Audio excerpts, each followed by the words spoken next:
Senior year, I found a mute girl in an underground fight club. She promised to protect me, but when the fire erupted, she ran toward my brother. With a second chance, I glanced at her coldly. Can't even speak, just get lost. That night, she knelt in a storm, signing repeatedly at the door. Why don't you want me this time? I walked into the room holding a bunch of chrysanthemums, and there was Tina kneeling on the floor. Eric's fingers were gripping a glass of red wine, swaying. I watched Tina's silent back, clenching my fists. My brother has such refined tastes, huh? I tossed the pale chrysanthemums into his lap, petals scattering everywhere. Upon hearing my familiar voice, Tina hunched down further, as if trying to disappear. The first time I saw Tina, a fighter a head taller was beating her on the ground, going for the kill. Hood up on my black hoodie, I leaned against the railing nearby, flicking a lollipop with my tongue. Aren't they gonna stop this?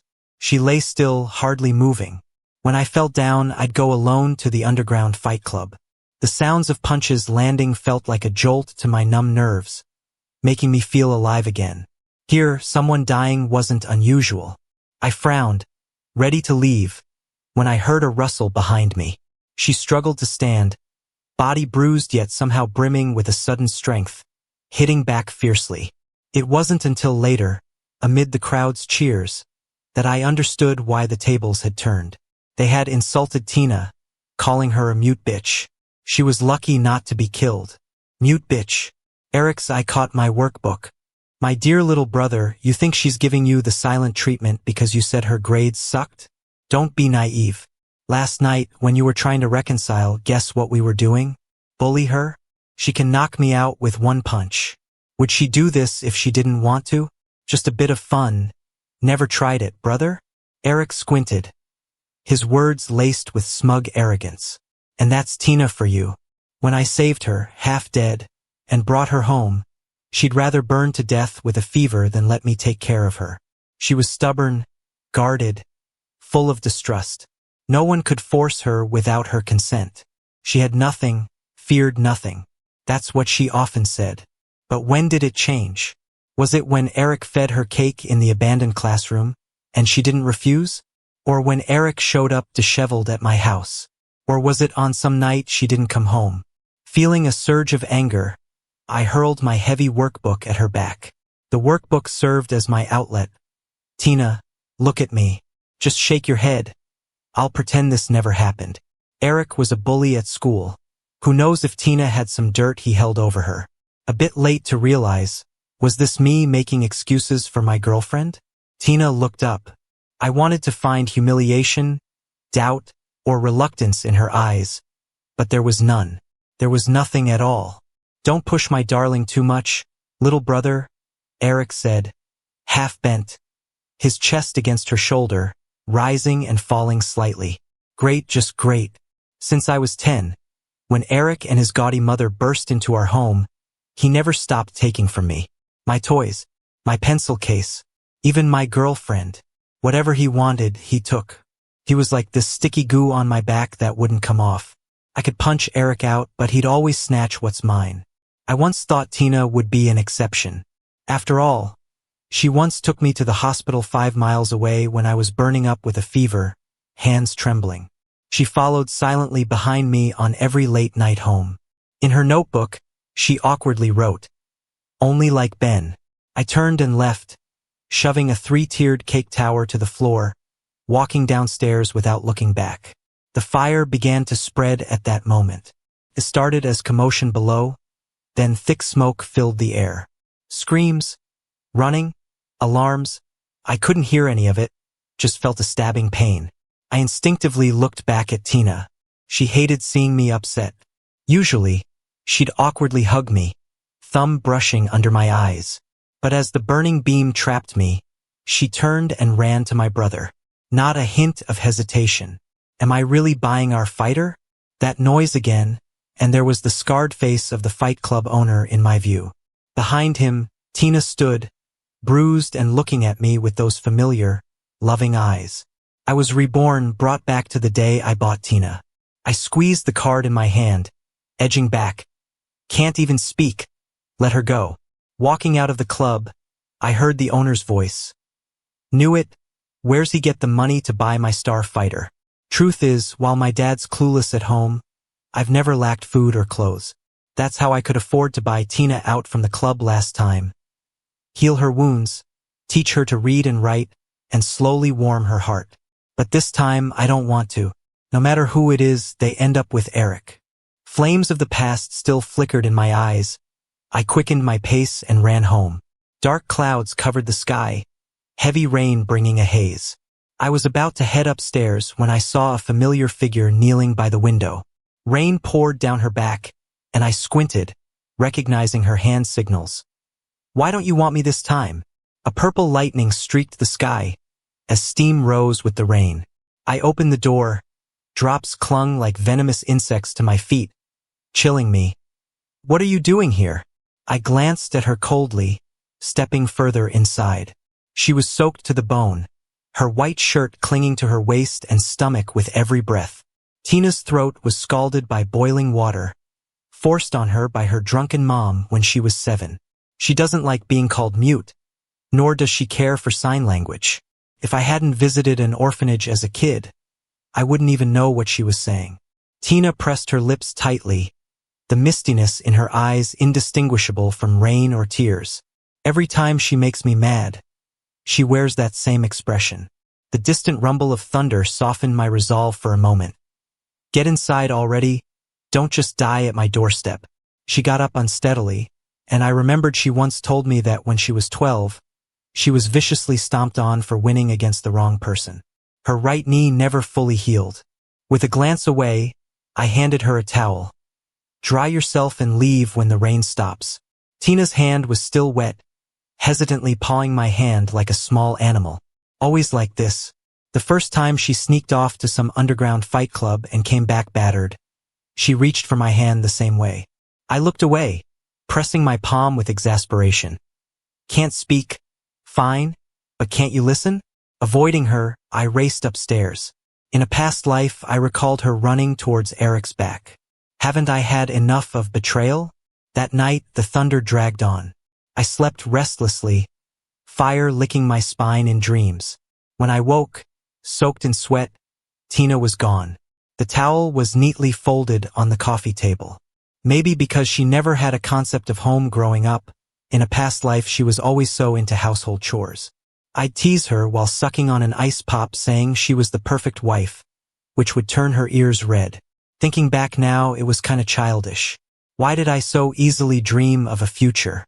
I felt a surge of irritation and messed up the towel, as if to wipe away the traces of Tina. In the following 2 months, Tina didn't show up again. The summer was hot and dragging, but it blinked by. The start of school brought excitement with a tinge of anxiety, like a virus in the air. Eric, now a sophomore, showed off by arriving in a flashy sports car, garnering envious stares. He always loved being the center of attention, never letting go of anything or anyone that belonged to me, not even Tina. Trying to calm my nerves, I sat down, but was interrupted by sudden cheers in the classroom. Lifting my head, I met Tina's gaze. She had gotten thinner, her cheekbones and jawline more pronounced. The years of underground fighting had made her seem more mature than the other girls in class. She's new, but she's got a solid foundation. Help her out, okay? Said our homeroom teacher, Leo, rasping as he distributed test answers. Tina walked into the room slowly under everyone's gaze, stopping right in front of me. No way, is she gonna sit next to Ben? He's famously a loner. Why not choose me as a desk partner? Rustling papers couldn't hide the gossip around me. Raising my head, I again met her eyes. Can I sit here? Her raspy voice hit my ears, and it took me by surprise that Tina was finally speaking. Seemingly still struggling with her voice, she swallowed hard between words. Tina's vocal cords weren't fully damaged. There was always a chance she could speak again. In a past life, I considered taking her to get examined, but she refused. She couldn't stand being called mute and refused to face that her mom had harmed her. But now, I was dumbfounded until Leo, raising his voice, told her to sit down, snapping me back to reality. But why? My somewhat composed heart churned anew. I dropped my pen and left the classroom, hands shoved in my pockets. My dad had made a hefty donation to the school, and I was known for keeping to myself. So, aside from Tina, nobody cared if I abruptly left. Thinking about this life, I never really claimed Tina, yet here she was again. I meant to settle things after graduation. Why bother now?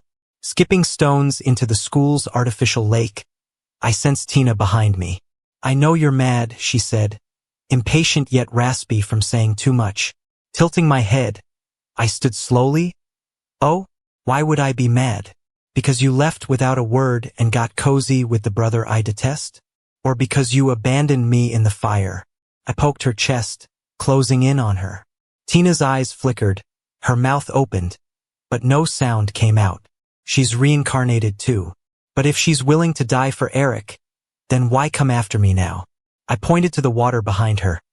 Sure, I'm mad. Jump in, and I'll forgive you. When I was 12, Mom died, and Dad brought a new woman home the same year, with a son only a year younger than me. Everyone I could rely on vanished that year. When I first took Tina in, I finally wanted to fully rely on someone. Yet when the fire raged, she went to Eric. Just because I didn't confront her right away doesn't mean I'm not angry. Tina can't swim. She won't leap in. With a bitter laugh, I strode off. This time, she didn't follow. Filled with frustration, I rounded a stairwell corner to see Eric and his crew cornering a girl, snapping pics while gripping her collar. Seeing me, Eric kicked the girl aside and crossed his arms, looking down at me from nose level. Barely at school, and he'd already formed a bully group exerting a cruel dominance. The school turns a blind eye sometimes because of that building. But that doesn't mean I'll let him bully me.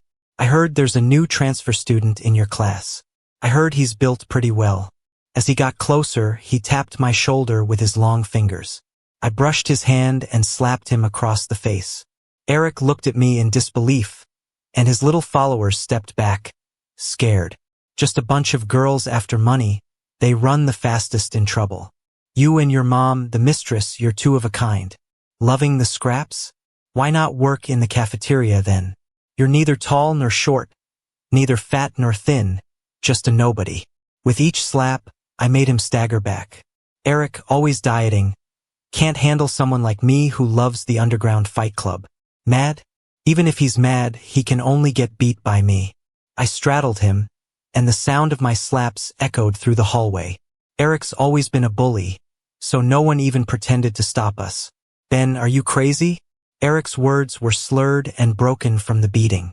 My hand was going numb, and last life's anger was pouring out of me. It wasn't until people crowded and raced downstairs that I started coming back to my senses. Someone drowned in the lake. My heart skipped a beat. When I caught my breath again, Eric pushed me to the ground. My palms scraped the rough ground, leaving a raw red mark. Tina. I don't know how I got to the lake, but there Tina was, surrounded on the soft wet grass, barely breathing. She stood there for ages before suddenly jumping in. Stressed out? Even with bad grades, with that face and body, she won't starve. She was in the water so long, I thought she died. It was terrifying. Tina lay there, pale, searching frantically for something. I stood frozen for ages before finding my voice. Why did she really jump? I'll forgive you if you jump. Tina was taken to the nurse's office, and we were alone after she got 4 fluids. She turned to look at me, her eyes probing cautiously. I took her medicine and coldly handed it to her. I haven't planned on being an accomplice yet. You're still mad at me. Her throat was raspy from the water.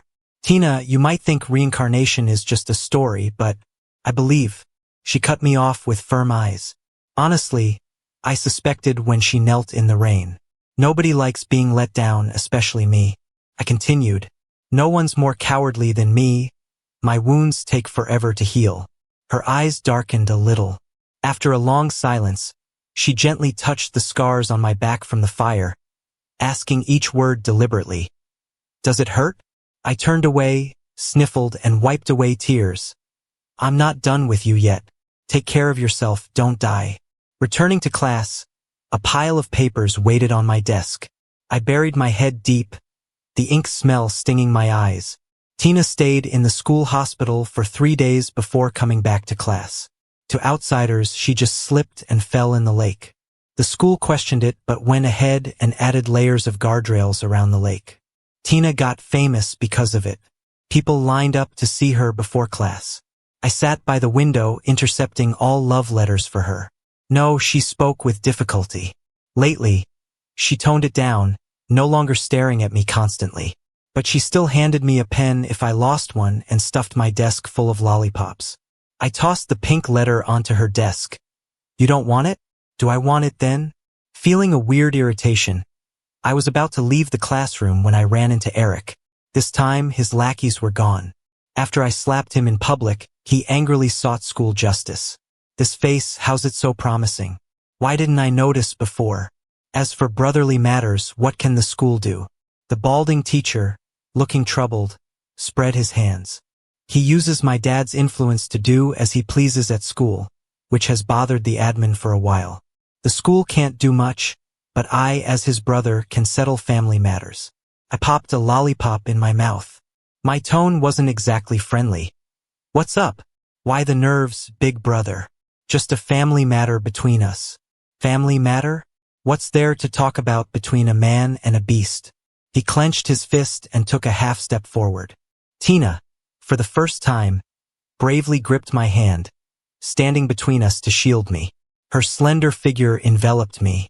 In the past life, my favorite thing was holding her.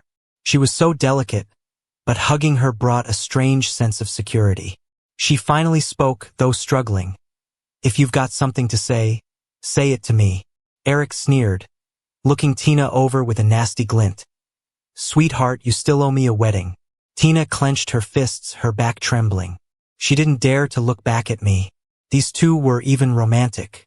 I gave a bitter laugh, pulled the lollipop from my mouth, and tossed it in the trash. Trying to break free, my wrist stayed firm in his grip, his rough fingertips igniting my skin. Get lost, don't ruin my sight. Without mercy, I kicked at his leg, breaking free from his grip. Ben, why won't you learn? Hiding in an empty storage room, I buried my head in my knees, plotting how to wreck the wedding. A wedding, Tina promised me one in a past life. She once wrote me a long note. Last time I went secretly to the underground boxing club. Wanted to earn money for your birthday gift. Pissed you off. It was my fault. I've thought it over. I really need to study hard, get into college, and find a legit job. Next month's exam? I'm definitely gonna make it into the top 100 in my grade. My foundation is weak, and if I don't get in, I'll just keep trying. When are you planning to get married? Can you wait for me? If you can't, that's okay. But if you're gonna marry someone else. I grabbed her pen before she could finish writing. After Tina barged into my life, I never thought about marrying anyone else. But I didn't expect she'd promise Eric a wedding so soon. A dull pain shot through my calf as I lifted my head, tears still streaking my face, not yet wiped away. Eric, with his new little sidekick, cornered me. A gang of guys towering at 6'3", their shadows locked me in place. I wasn't planning to mess with you this quickly. He disdainfully brushed off the ping-pong table, sitting across from me. What kind of spell did you cast on Tina? She promised me a grand wedding in a past life, and now? She's under your spell again. So what should I do with you? He leaned in, smirk not reaching his eyes, while the guys behind him glared, ready to pounce. One of Eric I could handle. This situation, out of my control. While standing up, I discreetly dialed Tina's number, slipping my phone under the table. You came running from the east classroom to the far west equipment room just to ask me this? Pressing back against the cold wall, I tried to stay calm. I continued, I've conquered that fool 7 times. Every time there's a restart, when the fire hits, she clings to you. Having lived through this life again, tackling a strategy game didn't feel so unmanageable. But then, Tina. My fingers shook a bit as past flames danced in my memory, hot and relentless. If she weren't the hardest to get, I wouldn't be interested. A mute? Other than her looks and physique, what's there? Eric gave a cold grin. Yeah. So why not just give up? Is it because you don't want to or because you can't? Suddenly he stopped, clamping a hand around my throat, shoving me against the wall. In that other life, I was just about to win. Tina promised me a huge wedding. If it weren't for that damn system, Eric cut himself off, glaring icily at me. Why does a dying man need to know so much? His grip tightened, but I managed to shove his wrist down, pinning him momentarily. Still, someone kicked my leg hard before I could fully stand. Before I knew it, my arm was pinned behind my back, and I couldn't move. That's when Tina arrived. She kicked the door open, white shirt billowing, just like during our first meeting. I slumped to the floor, pain throbbing in my knee, groping for my phone in the corner. When Tina's right leg got stomped like this, did it hurt the same? I lifted my head, seeing Tina handle 5 attackers with ease, chest heaving. Which hand touched him? She asked, towering over one of them, bending down slowly. Eric trembled beside me like a quail. I struggled to get up, catching a glimpse of a flash of a knife out of the corner of my eye. Among the fallen, someone pulled a knife, aiming straight for Tina's back. When the ambulance arrived, Tina was bleeding through half her shirt, clutching the hem of mine, her fingers trembling. Tina, don't die. I got so many things to ask you. My voice shook, unable to stay steady. If Eric was right and Tina saved me from the flames 7 times, why choose Eric the 8th? Why do I have no memory of those 7 times? This time, who's she really here for? By the time I reached the hospital, the blood on my hand had dried, my heart twisting with anxiety. It wasn't until 4 a.m. that my heart settled back into place. The patient's all right. Take good care of your girlfriend. A grouchy Jack went off to argue with the doctor. Girlfriend? They're desk buddies. Can't desk buddies be close? He squinted at me. Hey, don't I know you? Weren't you in class 3 at high school 17? It's me, Jack, your desk buddy. Their voices faded into the distance as the surgery room's door opened. Finally, I snapped back to reality. Tina looked pale, a bandage wrapped around her shoulder, even a small one around her neck. I'm okay. I finally exhaled a sigh of relief. For the next several days, Tina had to stay for observation. Jack made me his delivery guy to bring meals and notes. Here, you gotta switch to trigonometric functions. Tina's breath brushed my ear. I edged away a bit. Oh, and don't worry about the hospital bills. Jack and I will cover it. No need. I've got money. Where'd you get money? Growing up in an underground boxing club, her earnings always got snatched by a greedy boss. I memorized the lottery numbers. Wow, really underestimated her there. I turned, taking the porridge from her hand. So, what do you think the college entrance exam's like? Tina pressed her lips together, not meeting my gaze. Don't know, haven't lived to see that day. I trembled, spilling some hot millet porridge on my hand. Tina clumsily tried wiping it off, avoiding touching my hand. After the exams finish, it's your birthday. I've prepared gifts so many times, but never got to give them. Her voice was still hoarse, speech a bit slow. So last time I risked pretending Eric won.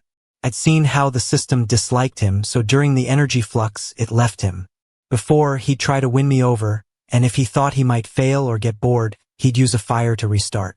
The system didn't agree with his methods, so it left me my memories, then sought my help the 8th time to escape him. Tina tentatively gripped my hand. No more rebirths. Never leaving you again. My heart felt like it was being pricked by needles, crushed, spread out, left under the sun. When Tina reached the equipment room, who knows where she had just come from. When I was still mad, I threw his gift into the trash can right in front of her. She looked at me with a smile. If you don't like it, that's fine. I'll get you something better for your birthday. Okay? I let out a long sigh. I think I forgot to bring your papers. Let me go grab them. I slipped my hand away and ran out of the room without looking back. In the bathroom, I touched the scar tattooed on my shoulder. Does it still hurt? Thinking about how Tina shielded me from fire 7 times, it didn't seem so painful anymore. I went downstairs and bought her favorite sweet and sour ribs. But when I was ready to go back up, Tina was gone. Panicking, I dialed Tina's number, only to hear Eric's voice. Want to save her? Come to the West Side Paper Factory. Come alone. Unless you want her throat messed up again? The phone crackled with howling wind and the sound of boiling water. I gripped my phone, my voice coming out rough and unrecognizable. Okay. By the time I reached the west side, it was getting dark. The sky was a shade of purple, with heavy clouds letting some light slip through. Eric, what do you want? Behind him was Tina, a rag stuffed in her mouth, her knee pinned to the ground, sweat dripping from her forehead. Eric lifted his head and smiled, his earrings brushing against his slender collarbone. The guy who hurt Tina was quickly caught and even spilled that Eric was behind the attack. Lately, life's been tough for him. Systems are really gone. Standing on the dusty concrete, he said, I can't go back. Happy now? Do you know why I took on Eric's identity for the game? I'm a mistress's kid, but I never knew what I did wrong. Never had friends. Everyone avoided me. My mom didn't even get the guy, and we spent years in a tiny dump. He sat on the cracked stairs, lighting a cigarette. I wonder if life would have been different if Mom married that man. But you surprised me. As the legitimate son, you always overshadow me. Even my targets run to you, but I'm not letting you win. Eric exhaled a smoke ring, grabbing a knife from the corner. I'll chop off your piano playing hands one by one. Or else, she gets a taste of boiling water again. I lowered my head and picked up the sharp blade. Across the room, Tina's eyes were red, shoulders bleeding as she shook her head desperately. Who said you can't go back? I stared blankly at the knife in hand, twirling it slowly. Eric frowned slightly, flicking his nearly burnt cigarette into the corner. What are you saying? The system's not gone. It's with me now. I looked at him steadily. He gulped, eyes filled with greed. Approaching Eric slowly, I hoped the cops outside would back me up. If you clear the game, you can request to bring your favorite character back to the real world, right? My palms were sweating as I probed further. I tossed away the knife, kicking it off. You rebooted the game 8 times. You know better than me. Fire resets the game, doesn't it? Standing by the half-crumbled window, I casually raised my hand outside. If I succeed, I'll take you with me. Reaching out against the sunset, he didn't really belong here. He was just playing, lighting fires to start over when bored. The system probably left Eric for excessive restarts with Tina's help. Too bad he still couldn't see his mistakes, hoping for external power. Gazing at the distant river, I felt more confident. I can take you. Just let Tina go. Eric breathed heavily, his eyes darting around. No way. Why should I trust you?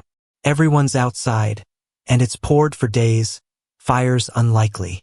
Pointing downstairs at rising smoke, Tina sat next to a gas can. Honestly, I was a bit worried, but tried to act cool. Seeing a familiar fire, Eric's eyes lit up as he regained lost hope. Meanwhile, Tina broke her gag, urgently warning, don't become the next Eric. Game players ultimately face repercussions. Smoke was creeping up, and by the window Eric screamed, without the system, I can still escape. Lunatic. Suddenly, there came a loud thud downstairs. Alert guards rushed down, perhaps thinking restrained Tina posed no threat. But it's Tina after all. Quickly kicking the guard with her left leg, she snatched the knife I kicked over, stabbing his leg. Eric finally stopped and watched. Doesn't matter if you kill him, I'll start over regardless. But Eric, there's no next time. Swaying towards Tina, cigarette embers ignited the gas. What I feared most happened. Downstairs was a fake fire, but up here, it was a real, raging fire. As the flames spread, I grabbed Tina's hand. Come on. Tina held me tight. Don't be scared, Ben. I gently ran my hand down her back. Does it hurt? When the fire spreads, does it hurt? This time, I said, how about I take you away? I pulled her hand, slowly moving towards the window. Outside, a small stream flowed gently by, bathed in the red glow of the sunset. By the time the police and firefighters got upstairs, the fire was out of control. Eric stubbornly sat in the blaze, waiting for another chance to be reborn. Sadly, there would never be another chance. On the day the college entrance exams ended, I waited and waited but didn't see Tina. I kicked stones at the doorway, feeling bored. That day, when she jumped out the window, Tina's old injuries flared up, and she ended up lying in the hospital for almost half a month. Hurry up and get better, I complained, sitting by her hospital bed, peeling an apple. You spend every day in the hospital. How are you going to get into college? Tina looked at me with gentle eyes. I will, definitely. I don't know why she was so confident, being barely in the top 200 of our grade. Kicking the stone back and forth by the door, the sky was getting darker when Tina finally showed up, fashionably late. So, the college student is here, huh? I teased, my tone a bit sarcastic since I hadn't answered the last math question. Tina's soft fingers touched my head. I went to get your gift. Where is it? Where's the gift? Liar. She had said it, typical girl. Tina looked up and smiled. Look at the sky. I looked up, and in the deepening night, drones had formed a massive firework pattern. In the interplay of lights and shadows, a drone hopped around in the starry sky like dangling ears. This is amazing, I couldn't help but exclaim. She laughed, a hint of mischief in her eyes. Are you happy with this kind of gift? I nodded, feeling warmth flooding over me. At that moment, I felt her care and affection. It wasn't just a gift. It was a surprise she had crafted for me, like those fireworks illuminating the night sky just for me. Tina took my hand.